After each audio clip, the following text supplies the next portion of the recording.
నుండి తయారయ్యే సంపదను రైతులు సద్వినియోగం చేసుకోవాలని పోలవరం శాసనసభ్యుడు చిర్రి బాలరాజు అన్నారు. గురువారం ఆయన మండలంలోని పి అంకెంపాలెం గ్రామంలో ఘన వ్యర్థాల నుండి చెత్త నుండి సంపద తయారీ కేంద్రాల నిర్వహణపై డివిజన్ స్థాయి కార్యశాల స్థానిక ఎంపీడీఓ మంగతాయారు అధ్యక్షత జరిగింది. ముఖ్య అతిథిగా హాజరైన ఎమ్మెల్యే బాలరాజు మాట్లాడుతూ చెత్త నుండి సంపద తయారీ కేంద్రంలో అతి తక్కువ ధరకే వర్మే కంపోస్ట్ దొరుకుతుందని, దీనిని రైతుల సద్వినియోగం చేసుకోవాలని, అధిక దిగుబడులు సాధించాలని కోరారు. ఈ కేంద్రాల అభివృద్ధి మరిన్ని నిధులు రాబట్టేందుకు కృషి చేస్తానన్నారు. అంతేకాకుండా R&R భూములపై మధ్యవర్తుల ప్రమేయం ఉంటే తస్మాత్ జాగ్రత్త అని హెచ్చరించారు.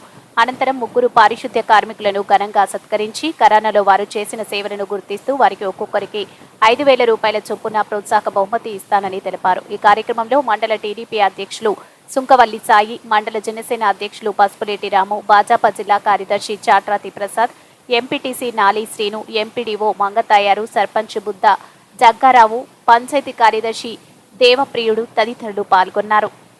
మన నియోజకవర్గం మొదట ఉండటం, షెడ్లు కూడా మంచి స్థానంలో ఉండటం చాలా గర్వకారణం. ఎందుకంటే ఇలాంటి కార్యక్రమాలు నిర్వహించడం అనేది చాలా మంచిది.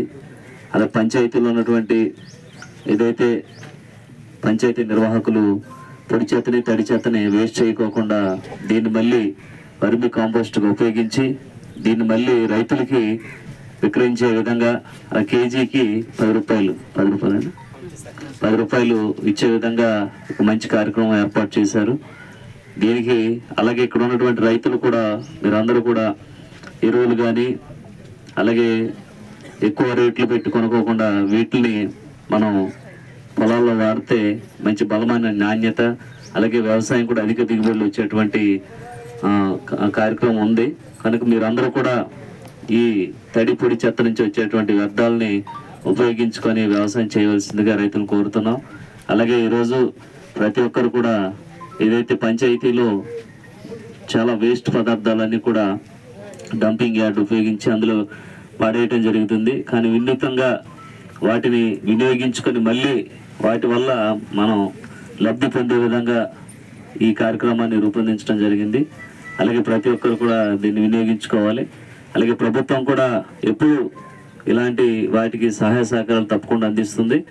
అలాగే ఉప ముఖ్యమంత్రి గారు అయినటువంటి ఎవరైతే మనం పవన్ కళ్యాణ్ గారు ఇలాంటి వాటిని ఎక్కువ ప్రోత్సహిస్తారు. కనుక ఏమైనా అవసరమైనా కూడా మాకు తెలియజేయండి. తప్పకుండా మేము దీనిపై ఇలాంటి వాటిని ఇంకా ప్రోత్సహించడానికి ఏమైనా నిధులు కావాలన్నా కూడా మేము తీసుకొచ్చి మీకు అందించేటువంటి ఏర్పాటు చేస్తాం. తప్పకుండా మేమందరం కూడా గ్రామాల్లో ఏదైతే అభివృద్ధి చేద్దాం, ఎన్నికలకు ముందు ఇచ్చినటువంటి హామీలు ఏవైతే ఉన్నాయో వాటన్నిటి కూడా నెరవేరుస్తాం. తప్పకుండా గ్రామ పంచాయతీల్లో అభివృద్ధి చెందే విధంగా ఈరోజు బ్లీచింగ్ కానీ అలాగే బ్లీచింగ్ చల్లడం కానీ శుభ్రత కానీ ఇవన్నీ కూడా ఇందులో భాగమే. కనుక వీటిని ఉద్దేశించి ప్రతి ఒక్క గ్రామంలో కూడా శుభ్రంగా ఉండాలి. అలాగే శుభ్రం నుంచి వచ్చేటువంటి కార్యక్రమాలు ఏదైతే ఈ కార్యక్రమం చేపట్టారో దీనికి కూడా మంచి కార్యక్రమం ఇది. అలాగే మా ప్రభుత్వం ఎప్పుడు కూడా ఇలాంటి వాటికి సహకరిస్తూ అలాగే వీటికి కూడా మా ప్రోత్సాహం కావాలన్నా కూడా తప్పకుండా అందిస్తామని తెలియజేస్తూ ఈరోజు ఈ కార్యక్రమానికి ఇచ్చేసినటువంటి అంకంపాలెం గ్రామస్తులకి, అధికారులకి, మీడియా మిత్రులకి, అలాగే జనసేన మండల అధ్యక్షులకి, బీజేపీ మండల అధ్యక్షులకి, టీడీపీ మండల అధ్యక్షులకి ప్రతి ఒక్కరు కూడా పేరు